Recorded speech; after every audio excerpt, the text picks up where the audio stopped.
ચાલો બેટા ધોરણ 11 ચેપ્ટર 14 લેક્ચર નંબર 33. હવે આપણે જોવાનું છે સરળ આવર્ત ગતિ એટલે શું. વાળા હું નહીં જોતા, અહીંયા ધ્યાન આપો. આ સવાલ જૂની ચોપડીમાં તો આમાં કાઢી નાખ્યો છે, બરાબર. એટલે સવાલ એવો છે સ આ ગ સરળ આવર્ત ગતિ માટેનું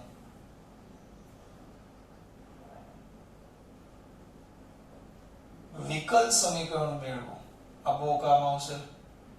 આના અંદર થિયરી કાઢી નાખીશ પણ મારે ચલાવવી પડશે. કયું સમીકરણ મેળવો? વિકલ સમીકરણ. થોડું નીચેથી લખાઈ, વાંધો નહીં, ચલો મેળવો. સરળ આવર્ત ગતિ માટેનું વિકલ સમીકરણ મેળવો. સરળ આવર્ત ગતિ માટેનું વિકલ સમીકરણ. પેલા સરળ આવર્ત ગતિ યાદ છે મને કહેવાનું.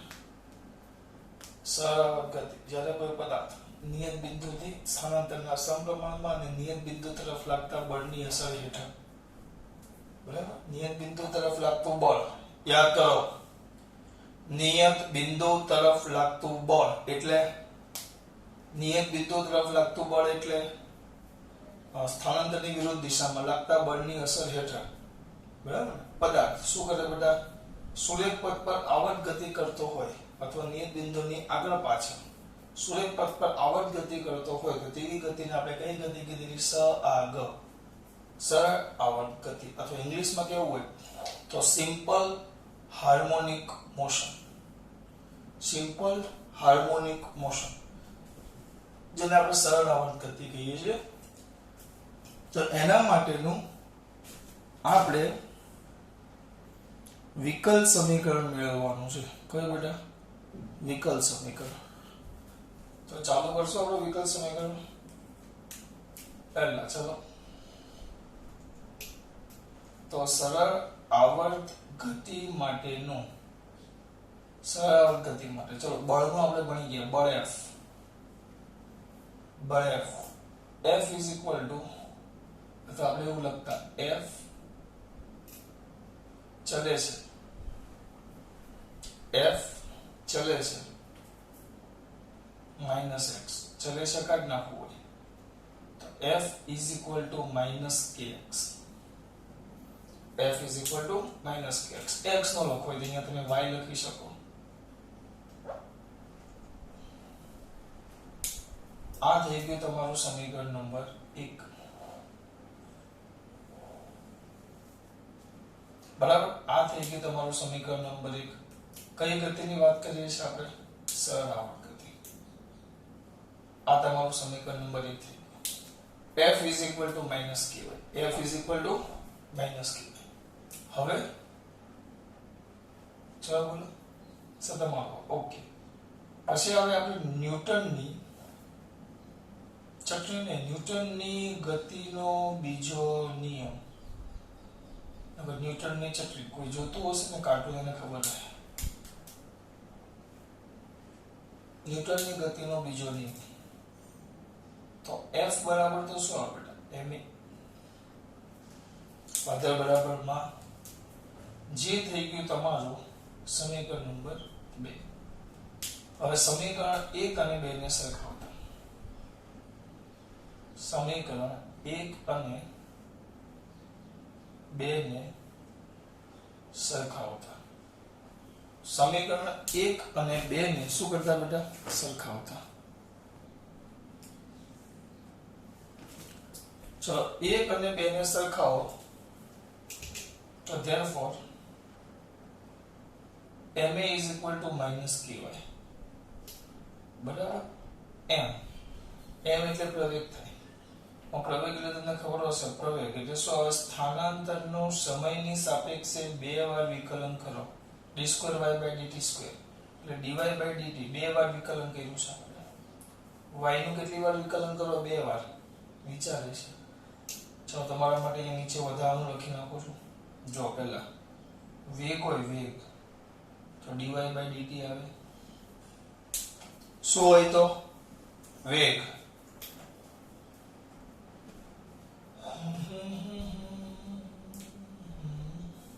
વેગ v હોય તો dy by dt આવે અને પ્રવેગીય હોય તો dv by dt is equal to d by dt into dy by dt so is equal to d square y by dt square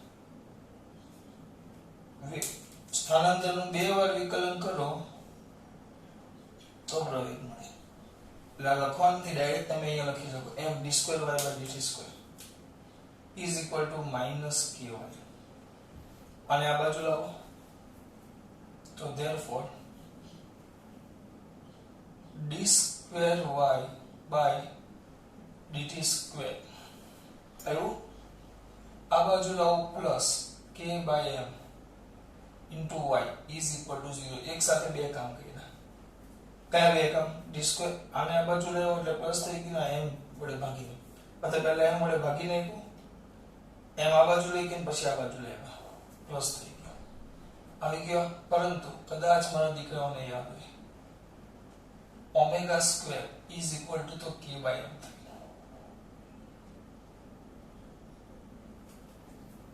omega square is equal to તો શું થાય બેટા k by m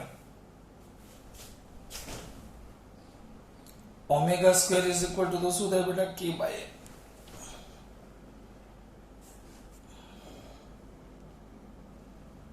બરાબર is equal to તો k by m થાય તો છ કિંમત મૂકો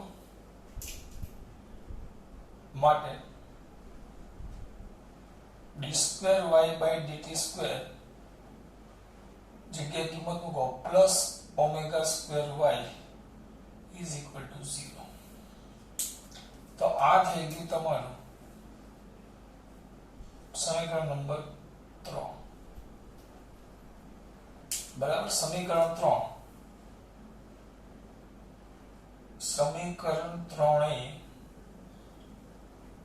સરળ આવર્ત ગતિ માટેનું વિકલ સમીકરણ કહેવાય કેમ વિકલ સમીકરણ કારણ કે વિકલન સ્વરૂપે છે જો એટલે એને વિકલ સમીકરણ કહેવાય આ ધ્યાન આપજો આપણે ગતિ થોડી ભણવાની છે સરળ ગતિ એવી આજે જ જોશું 34મો લેક્ચર તો સરળ ગતિ પછી 34મા લેક્ચરમાં જોશું અવમંદિત ગતિ એટલે શું હું કરાવીશ પહેલા આમાં ધ્યાન આપો આ તમારું સૂત્ર સરળ આવર્ત ગતિ માટેનું વિકલ સમીકરણ થિયરી બોલી એટલે આ સૂત્ર યાદ રાખવાનું d square y by dt square plus omega square y is equal to 0 સો ગયું બહુ સિમ્પલ સરળ આવર્ત ગતિ માટે સૂત્ર હતું f is equal to minus ky f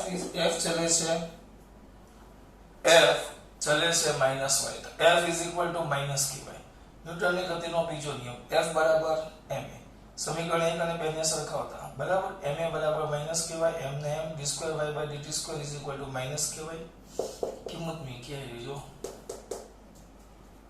તો સમીકરણ 3 એ સરળ ગતિ માટેનું કયું સમીકરણ છે વિકલ સમીકરણ સરળ ગતિ માટેનું કયું સમીકરણ છે વિકલ સમીકરણ બોલો આમાં કઈ પ્રોબ્લેમ છે બેટા બહુ મસ્ત વસ્તુ જો આમાં કોઈ ટેન્શન લેવાની જરૂર નથી આમાં ખબર પડવી જોઈએ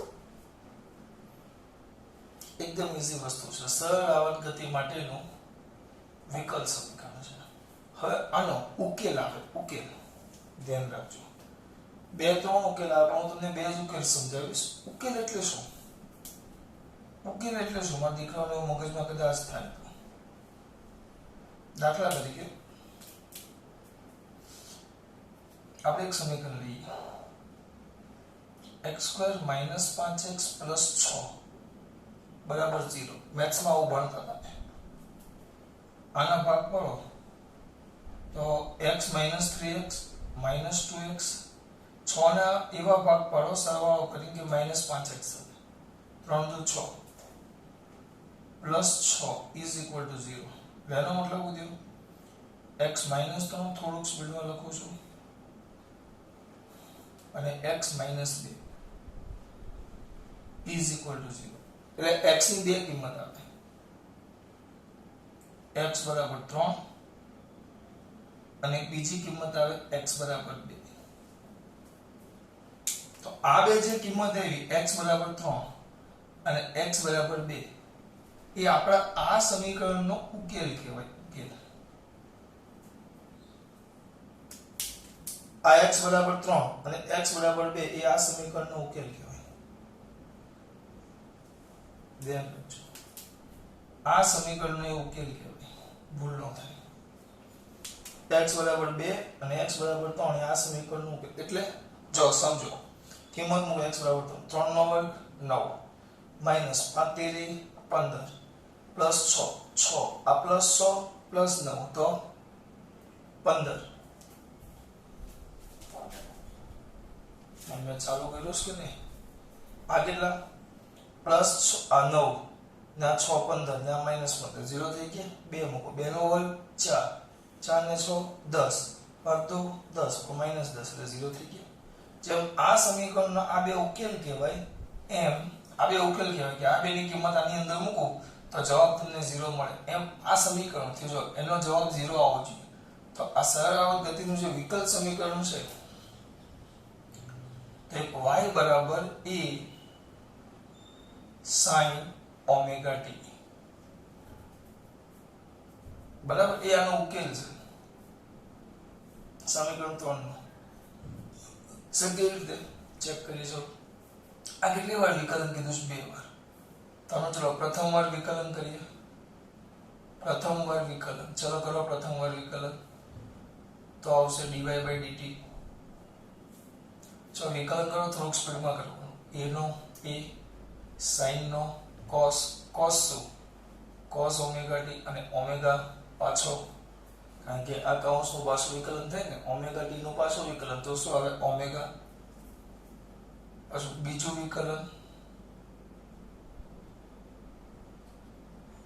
તો શું આવે? બીજું વિકલન d2y by dt2 બીજી વાર વિકલન a ના a ઓમેગા ઓમેગા આ ઓમેગા આગળ લીધા cos નું sin ઓમેગા t પણ cos નું આવે માઈનસ sin ઓમેગા t. કયું? Minus sin omega t into પાછો ઓમેગા t. આ ઓમેગા છે તો પાછળનો ઓમેગા આગળ લાવતા આ a ઓમેગા એ cos નું માઈનસ sin ઓમેગા t અને પછી આ ઓમેગા t નું પાછું વિકલન તો ઓમેગા આવે તો શું આવશે બોલો? જો અંદર આ શું છે? a ઓમેગા સ્ક્વેર છે માઈનસ ઓમેગા સ્ક્વેર. બે ઓમેગા ભેગા કરી નાખ્યા અને અંદર જો ધ્યાનથી જો શું હોય તો a sin ઓમેગા t. તો a sin ઓમેગા t ને તો શું કહેવાય? y. તો આ થઈ ગયો y. તો વ્યવસ્થિત લખશો તો d2y by dt2 પ્લસ અથવા આનો જવાબ આટલો આવ્યો આને આ બાજુ લાવો plus omega square y is equal to 0 થઈ ગયો. જવાબ આવી ગયો. અથવા જો d2y by dt2 કેટલા આવ્યા? માઈનસ ઓમેગા સ્ક્વેર y આવ્યો. એની કિંમત મૂકો, આની જગ્યાએ કિંમત મૂકો માઈનસ ઓમેગા. અહીંયા આ આપણે જવાબ આવ્યો. તમારા માટે એમ રાખો એમ દેશે તમે તો સાબિત જ કરવાનું હતું આપણે. જો થઈ એમ કરો તો સાબિત થઈ જાય ને કે આ જો આ જવાબ કેટલો આવ્યો? Minus omega square y. અહીંયા મૂકો minus omega square y minus omega square y plus omega square y બરાબર શું થઈ જાય? 0 થઈ ગયો. જો એટલે આ સરળ આવર્ત ગતિના આપણું સરળ આવર્ત ગતિનું જે વિકલ સમીકરણ છે એનો ઉકેલ કહેવાય. ઉકેલ પહેલો.